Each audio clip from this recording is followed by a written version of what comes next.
Oke, Assalamualaikum warahmatullahi wabarakatuh. Ini untuk pertemuan 9 ya. Pertemuan 9 kita mau melakukan stack out ya. Dan untuk mau melakukan stack out melengkung horizontal gitu ya. Melengkung horizontal dengan metode polygon. Nah, metode polygon ini metode ketiga ya. Nah, metode ketiga yang akan kita coba praktekkan. Nah, pertama saya bahas konsepnya. Konsep dari metode polygon.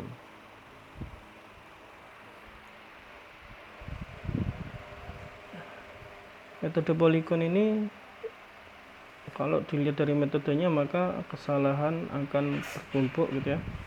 Sehingga untuk memperkecil kesalahan dipergunakan centering paksaan dan sisi TB. TB diambil sebesar mungkin.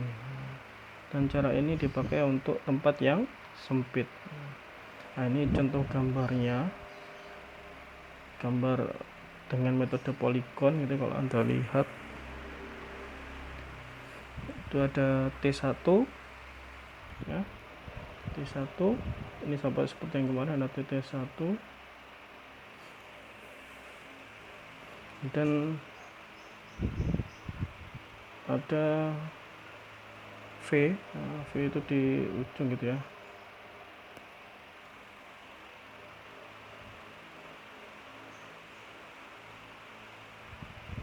V T di sini ada V, kemudian ada O gitu ya, O di sini di bawah di ujung, dan sini ada R jari-jari. Kalau kemarin jari-jarinya sama berupa 15 meter gitu ya. Nah, nanti Anda buat gambar di sini itu sama ke dalam AutoCAD gitu. Kalau ukurannya 15 ya dibuat 15 gitu ya. Kalau yang nggak punya AutoCAD digambar di kertas HVS atau kertas gambar yang kemarin sudah saya minta gitu ya. Gambarnya dengan skala misalkan ya kalau 15 meter berarti kan nanti buat aja skalanya 15 meter jadikan kalau 30 jadikan 30 cm boleh. Jadi dibesarkan dua kali ya setengahnya ya. Dan ukuran sudutnya juga sama, nanti Anda pakai busur gitu ya. Nanti Anda buat sama seperti sudut-sudut yang kemarin kita ukur. Kalau sudutnya kemarin ada sudut delta pi. Nah, delta pi ini kan sering muncul delta pi gitu ya, sama TB ya. Kalau delta pi ini kemarin sudah ada contoh perhitungan. Delta pi ya, ini delta pi nya berapa? 4,586 derajat. Nanti Anda buat sudutnya sebesar itu. Kalau TB, TB itu juga kemarin sudah dihitungkan gitu ya. Ini 2,001 meter. Nanti Anda buat seperti itu juga. Oke. Sebesar itu sudutnya. Itu ada sisi poligon. Kalau sisi poligon ya di titik T1, titik T1 tahu ya, T1 di situ itu sama dengan ada sudut 90 derajat dikurangi setengah delta pi ya. Nah, ini setengah delta pi itu rumusnya.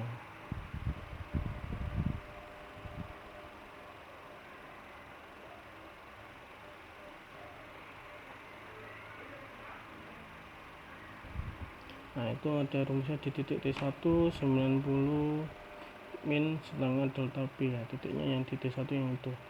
kemudian sudut selanjutnya di titik 1 2, ini juga bisa berlanjut dari 1 2 dan seterusnya gitu ya. Nilainya 180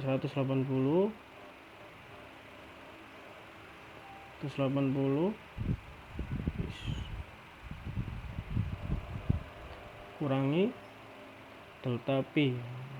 Nah, itu rumusnya di sini itu ada sudut ya. Di titik 1, titik 2, titik satunya ini di sini saya perbesar. Ini titik 1. Titik 1 dan ini titik 2 gitu ya. Dan seterusnya nanti kalau misalkan ada banyak titik detail lainnya. Nah, ini sudutnya kalau yang dalam ini sudut dalam berapa? 180 derajat min delta P. Kalau yang sudut luarnya berapa? 180 derajat ditambah delta P. Nah, nanti tergantung Anda memakai ukuran yang mana. Begitupun juga di lapangan sudutnya sama. Oke.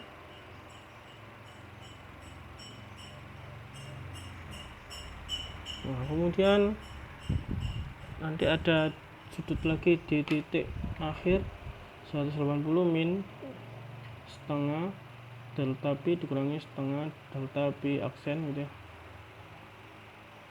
Pun dengan di titik akhir itu ada sudut. Nah, ini sudut ini bisa nanti dilakukan dengan teodolit juga gitu ya. Nah, itu sudutnya di gambar itu gambarnya rusak. Kalau Anda lihat di Word Anda itu kelihatan ya. Kelihatan kalau sudut luarnya 180 derajat ditambah. Kalau yang di dalam berapa? 180 derajat dikurang. Nah, itu ya. Ini untuk yang sudut terakhir. Kemudian bicara jarak lengannya, jarak lengkungnya gitu ya, TB. Ini nilainya sama seperti yang sebelum-sebelumnya gitu ya. TB sama dengan 2 R sin setengah delta P. Nah, itu di situ sudah ada contoh perhitungannya gitu ya. 2 R sin setengah delta P berapa? 2 meter gitu ya. Hasilnya 2 meter. Nanti Anda buat ukurannya. Kemudian cari dengan lengan terakhir TP aksen 2R sin setengah delta P aksen. Nah, nanti ada perubahan sudut.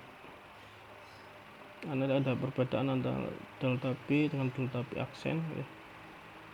Kalau prosedur pelaksanaannya itu ada cara pelaksanaannya bila titik T1 V1 dan T2 sudah dihitung dan ditentukan. Nah, kalau kemarin ini ada gambarannya kalian di lapangan gitu ya. Di lapangan Anda buat apa? Sudah tahu titiknya di mana. Sekarang kalau di gambar di kertas gambar atau di AutoCAD Anda tentukan bebas T1V sama T2 gitu ya. Itu kan kemarin juga sudah dikasih angka koordinat.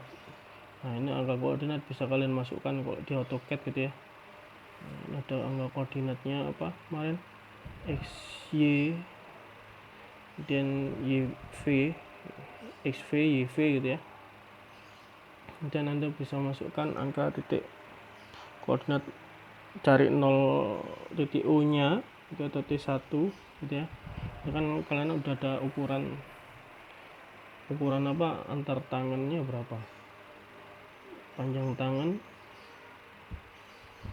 apa kemarin 15 panjang tangannya, T nya 15, kemudian di jari-jarinya itu dari T ke O itu juga berapa kemarin, jari-jari 15 meter ya.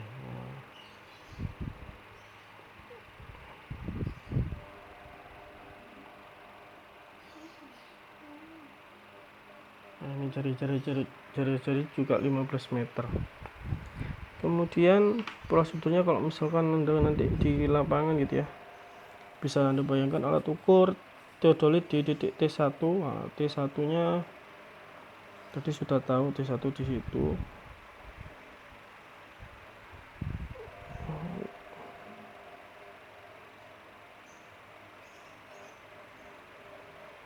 T1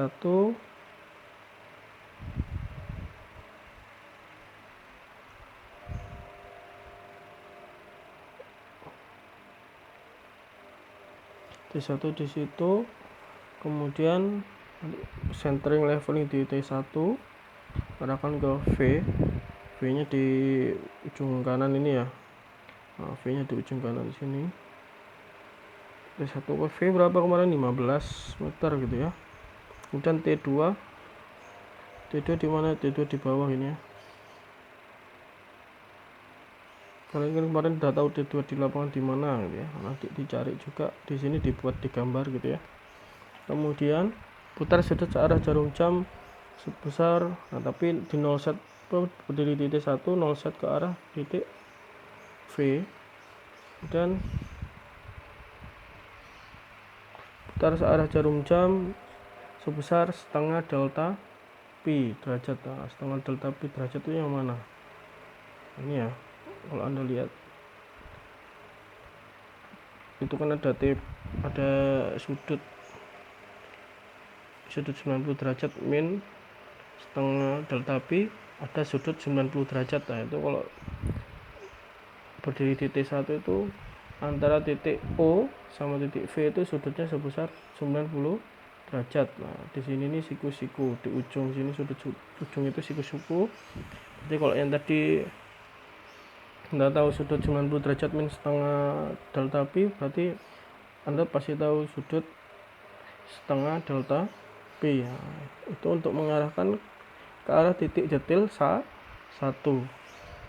Kemudian sudah bidik arahnya, ukur jarak sebesar TB1. Nah, TB1 jarak TB itu sama semua. Itu ada TB1. Rumusnya 2R sin setengah delta P gitu ya. Ada berapa tadi? 2 meter per 2 meter gitu ya. Ini 2 meter ke arah titik detil 1. Ini titik detil 1. Dari situ kemudian akan ketemu titik detil 1 pada busur. Kemudian poin ke D, alat dipindah di titik detil 1. Nah, tahu ya, berarti alatnya berdiri di titik 1 sini, centering leveling. Kemudian arahkan ke titik T1 ke belakang atau sudut 0 set atau 0 derajat, putar searah jarum jam sehingga besar sudut 180 tambah delta pi. Nah, ini yang sudut luar gitu ya. Ini mau arah sudut luar, nanti akan dia membidik ke arah mana? Sudut T2. Ini sudut T2 sini. Nah, kemudian setelah itu poin ke D, bidik arah, ukur jarak sebesar TB. Nah, TB nya sama, nanti searah 2 meter dari T1 gitu ya. Tadi sudah tahu sudutnya, kemudian dari titik 1 ke titik 2 jaraknya sebesar TB 2 meter sama. Nah, dari selanjutnya begitu seterusnya seperti poin ini yang F ya, F begitu seterusnya seperti poin E di atas, tapi alat selalu dipindah ke titik detil berikutnya sampai pada titik detil sebelum titik T2, putar sudut terakhir sebesar, nah ini titik terakhir itu yang sebelum T2 itu ya, yang ini ada titik T2 sini yang dekat TB aksen ini T2, kemudian ada titik sebelumnya sini ya. Nah, ada 180 derajat itu ya, ada sudut 180 derajat tambah setengah delta pi tambah setengah delta pi aksen itu. Nah itu sampai pada titik detil sebelum titik T2 di situ, itu kemudian putar sudut terakhir sebesar 180 derajat plus delta pi tambah delta pi. Itu 0 setnya di mana? Titik detil sebelumnya gitu ya. Bidik arahnya sudah tahu, kemudian nanti tinggal jaraknya TB aksen 2R sin setengah pi, dan dia akan sama atau berhimpit dengan titik singgung T2. Nanti akan ketemu di titik T2 di situ, T2 di ujung sini ya. Oke. Kemudian untuk tugasnya, untuk prosedur praktikumnya di hitung ulang parameter